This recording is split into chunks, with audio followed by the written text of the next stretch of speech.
Thursday. It's fun last night. It would have been fun to have a few more sweats for myself, but Sheets, had a fun little one we had going and ready to get into it today.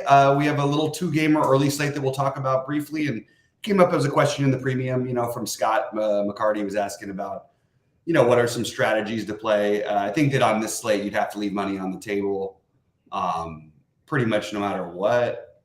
It would be one way to get different. Obviously, stacks and everything else doesn't matter.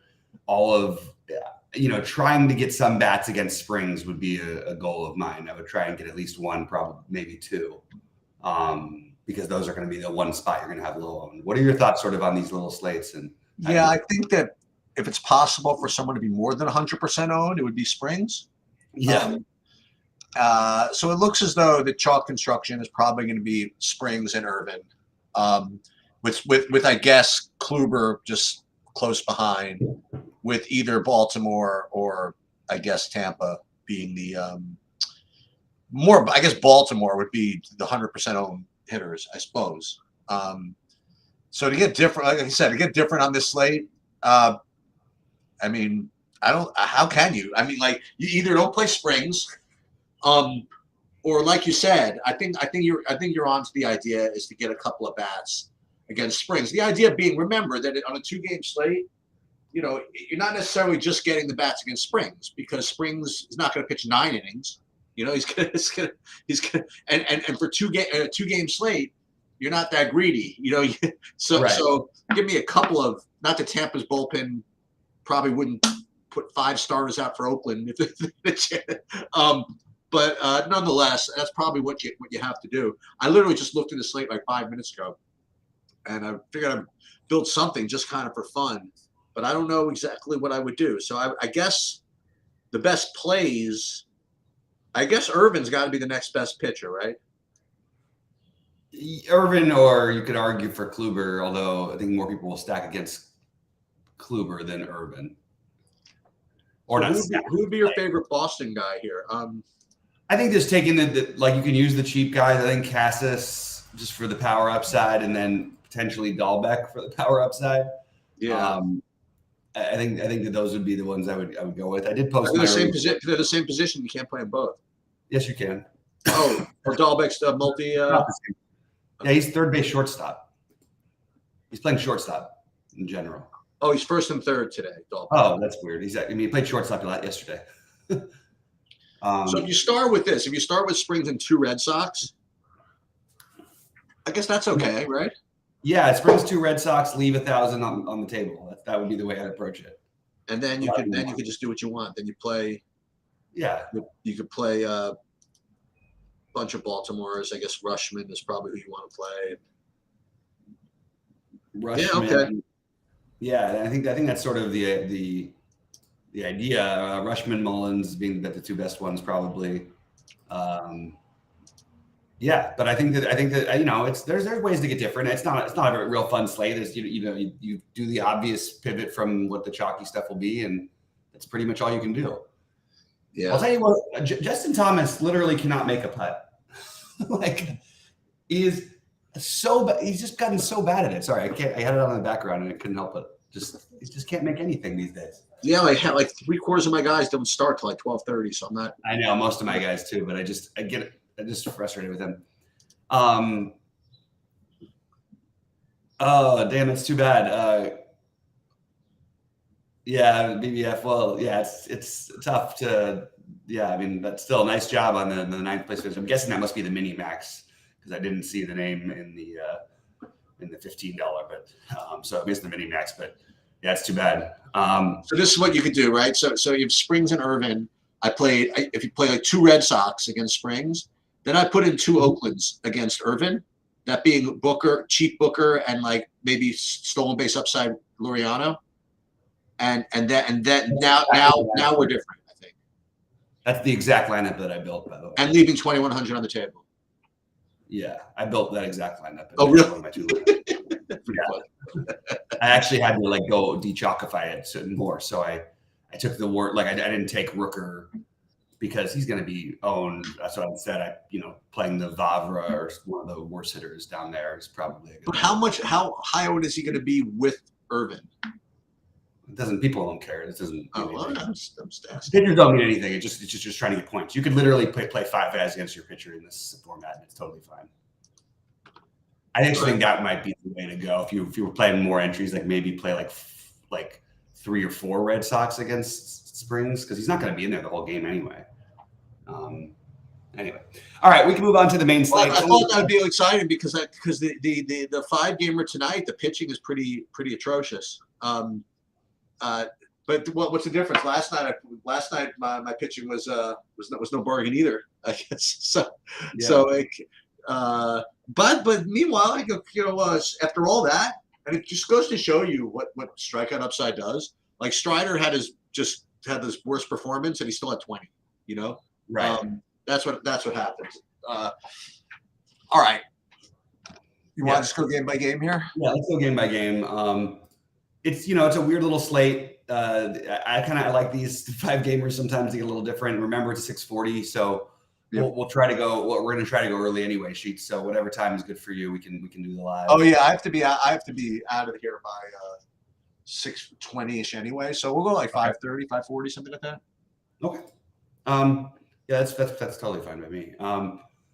So pitching wise, I think that you're going to see a lot of ownership on Lodolo today. Obviously a guy who's got some upside, but kind of scares me at high ownership.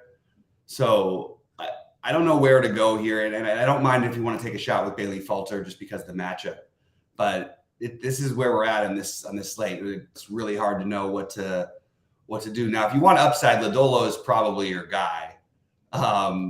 He just put up 36 against these guys. I always favor the hitting going back, when you go back to back against the same pitcher.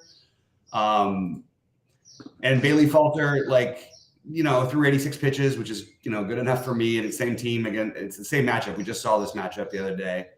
So personally, Lodolo is fine. And I'm open to considering Falter. There's nobody really to be that excited about. I also think an interesting stack is, it's 77 degrees in Cincinnati. I like the idea of stacking up Philly a little bit. They're going to be a team I'm going to talk about when they're on main slates a lot more, and they're going to be low owned today.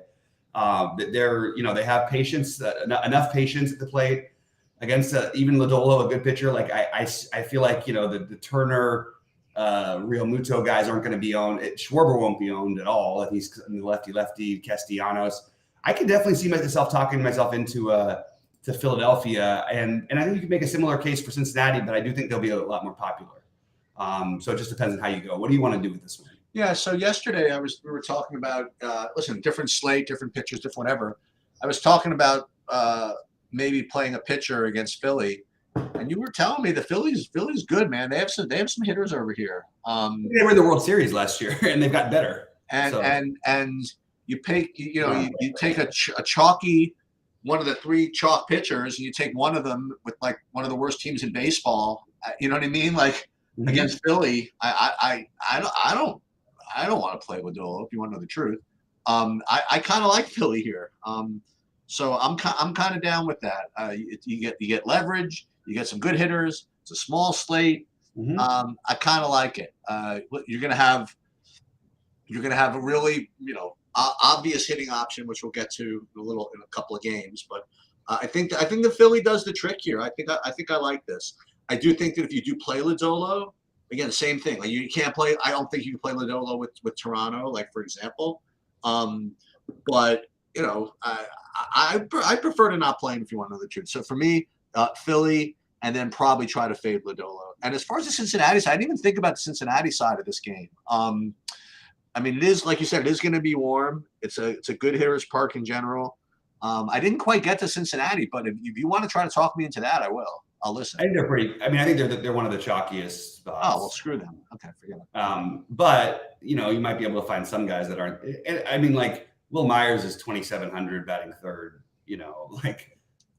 Spencer Steer's 3K. They're a good source of value, and then Indy is just a good hitter. So they make a lot of sense to me, but I don't know. I don't know if I want to deal with the chalk. So I do have Philly. Cincinnati is maybe more likely to have the better production per dollar, but I think Philadelphia is worth gambling on here. Lodolo's a lefty. Yeah. and I get to play Castellanos and Real Muto. You know what I mean? Like I'm kind of into this. Yeah, just so you know, Lodolo is. I mean, it's not quite like we're talking about the same thing as if it was what's his name, the guy pitching in the early slate today. But Lodolo, for what it's worth, like has like some of the best stuff in baseball. I don't want to like oversell Philly. Like Lodolo is basically unhittable like so far this season. So and he's also thrown 109 and 106 pitches in his 2 outings. He just so maybe he's tired.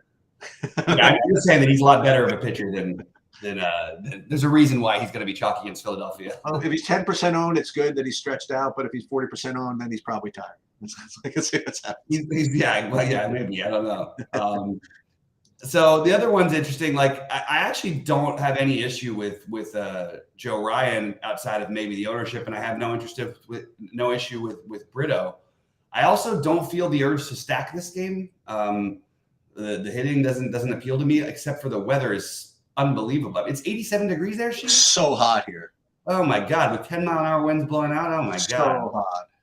Are we gonna have to just play the weather stack? But I don't know that I'm all that excited about it. Well, I wouldn't worry if you like Ryan though. I wouldn't worry about the ownership. I don't think people are going to play him.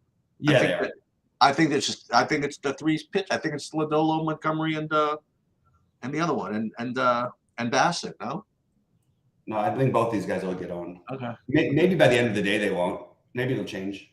All right. I mean, Joe Ryan is like, we're like a couple months. We're months removed from talking about this guy as one of the best pitchers in baseball, like young pitchers in baseball, and all he's done has been awesome his first 2 starts. So I don't think people are going to overlook him against a Yankee lineup that's sometimes is a little more by name than reputation, more by reputation than they are the actual guys. They do strike out a good amount, and their lineup. We'll see how it shakes out today, but yesterday's lineup was certainly nothing that you'd be like overly afraid of.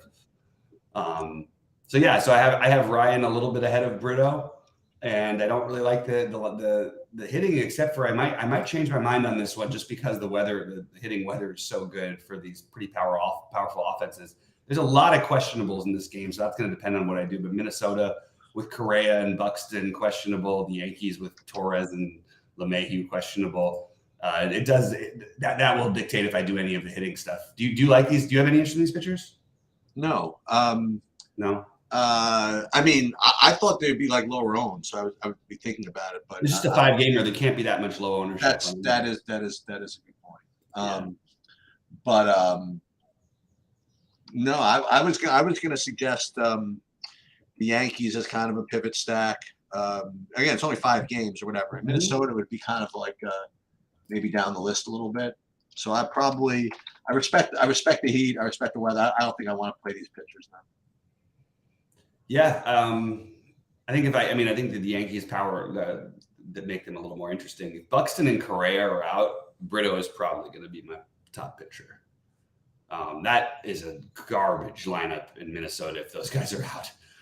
Like Solano, who do you have as your best? I mean, Edward, Julian, Nick Gordon batting near the top of the order, Michael Taylor. Like it's just a really bad lineup. Yeah, if those guys are out, but we will see. So that'll probably dictate what I end up doing there. But all right, another chance here. I actually think Bassett is probably the best play right now. And I think people are like afraid that he's lost something, and it's just this early season perception. We've got to try to be better than everybody else with.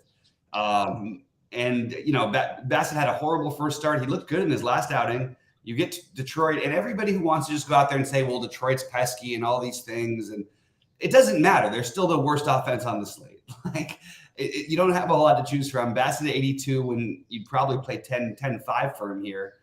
Like, I don't know. I feel like that's the best spot. And as always, I like the Blue Jays. I think that they're the most logical stack. They're just going to be the most popular. So I'm probably going to have to just take pieces of them. I think there's no reason to fully stack tonight anyway, outside of, somewhat correlating, but 3-3-2s, 4-4s completely on the table in 5 gamers. Even if you wanted to get different and do a 3-2-2-1, I don't think there's anything wrong with it on this kind of slate.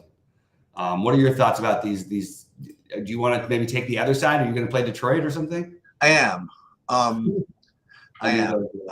Well, this is why. So Bassett, okay, if he were like in that whatchamacallit, Corbin Burns situation where he was like really, really low owned, I could take the case that, I'll forgive his slow start or whatever. But as the most popular, one of the more popular pitchers, trying to not give him the benefit of the doubt. Now, that's not to say he was been bad both starts. I mean, he was only bad in one start. I mean, he came back and had a serviceable game with 110 pitches. To say, that's pretty good. But you know what? That park sucks for pitchers. Actually, I have a 2-game sample size. I don't think it is bad for pitchers. I actually think it's good for strikeouts and good for home runs. So I don't think that I think it sort of evens out a little bit. Yeah. So I would take a shot. Again, listen, this is the way I have everything ranked. So I have Toronto as the number one stack, like kind of overall by a good amount, and then basically just a wall of teams. You know what I mean? Right. So if I do have a wall of teams, I may as well take the lowest home. I think, with again and getting a little bit of leverage against one of the popular pitchers. So I am going to get some of them. Listen, I'm not going to play them in the big buy-in or anything like that. But I think it's reasonable. Like if you want to play with Lodolo Montgomery or something like that to play with Detroit, I think it's fine. I think it's a little Eric Johnson-y, but I don't mind it anyway in this particular day. This is the kind of slate. I mean, it doesn't. I don't have a problem with doing it. I personally am big on the what's it called? I'm going to be big on Bassett. I actually don't think the ownership is anywhere near where I think it should be like 60 or 70% on this slate. See, I think it's going to be Lodolo, Bassett, and Montgomery. Like they'll all be like 40%. See, that's way too low to me. I think Bassett should be like 70%, 60-70%. Okay. In the big buy, he probably will be. Maybe, yeah. I think that's actually reasonable. I think Strider by way was 81. I think last night.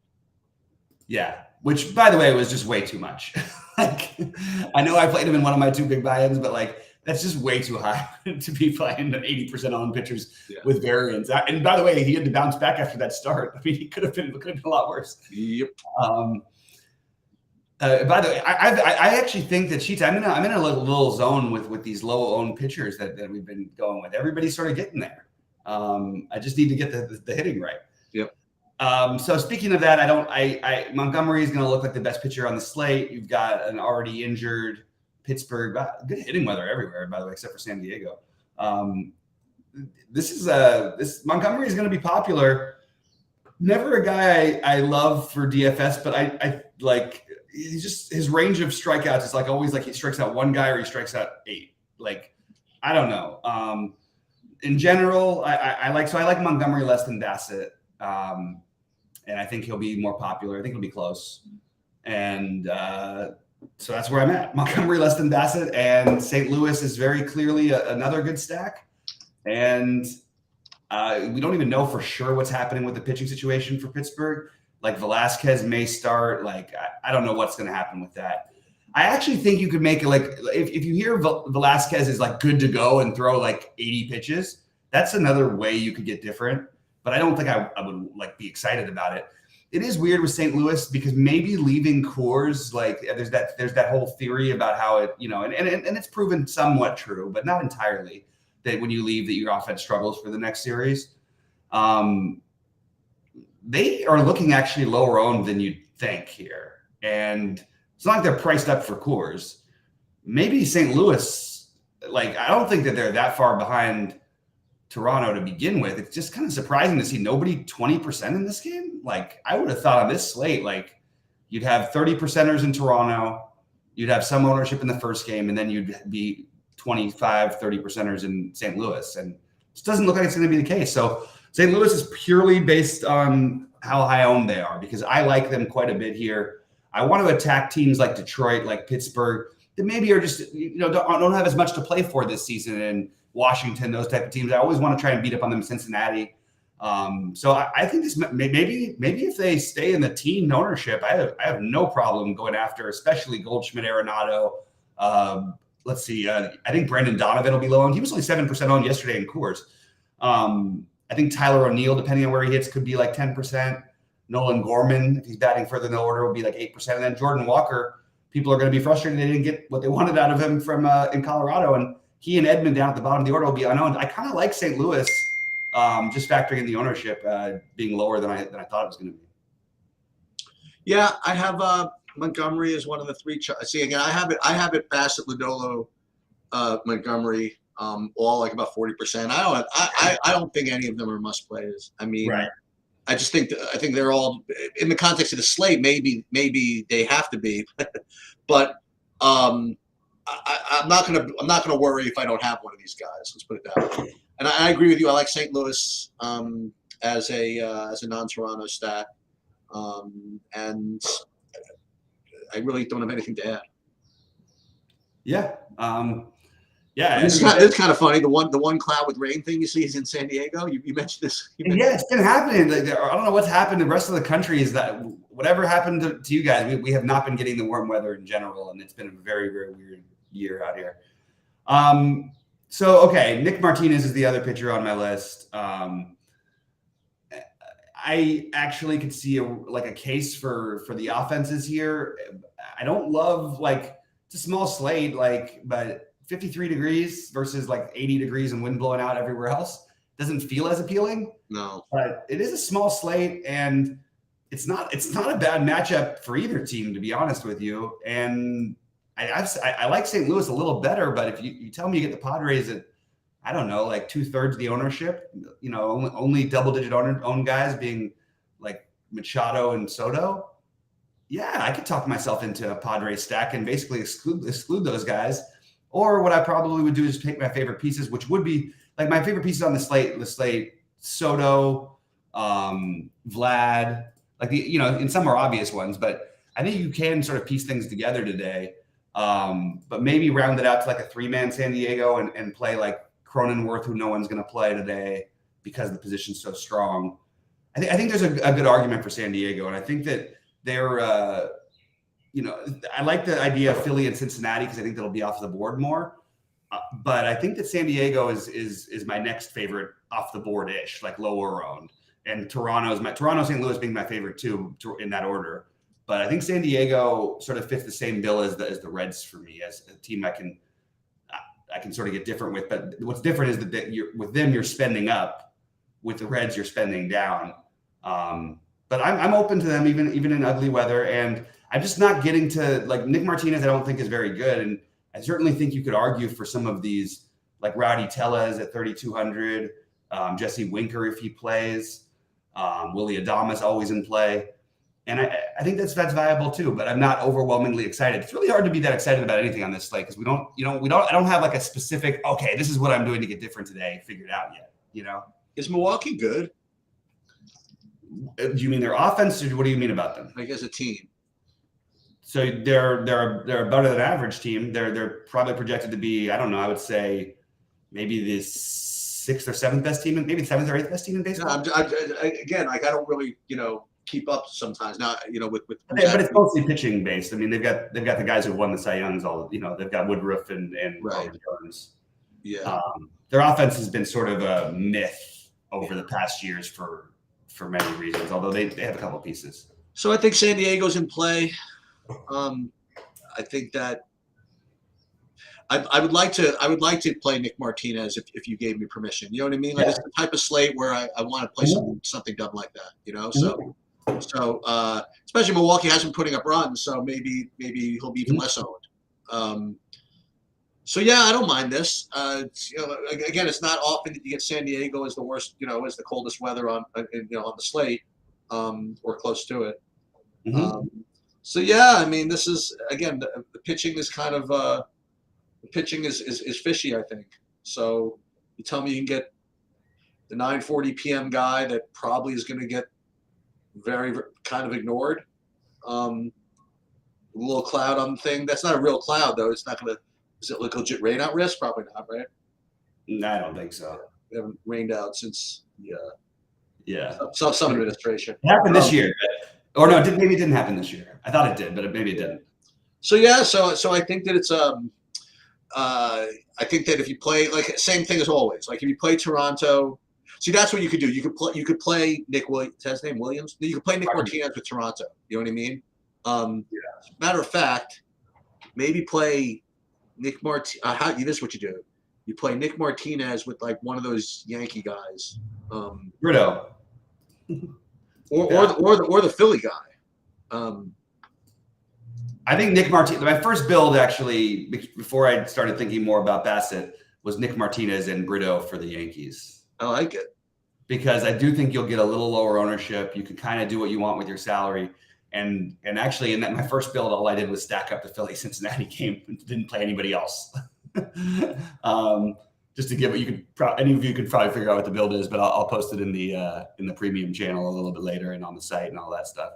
But yeah, it's not the most fun slate. So I just encourage everybody to get weird, to play the low ownership. There can't be that bad of a play anywhere. Like Bryce Wilson is not a guy you can play because he's not going to pitch long enough to register, But basically everybody else is in play on the slate. It's just a very weird baseball slate. What's interesting, Sheets, is like, and maybe it'll change later, but like usually you see like guys 80, 90% on it. It's kind of interesting. The pitching is a little bit spread out. Don't you think? Like at the end of the day, they're going to be all over Bassett. Maybe. I still think people think like if you just say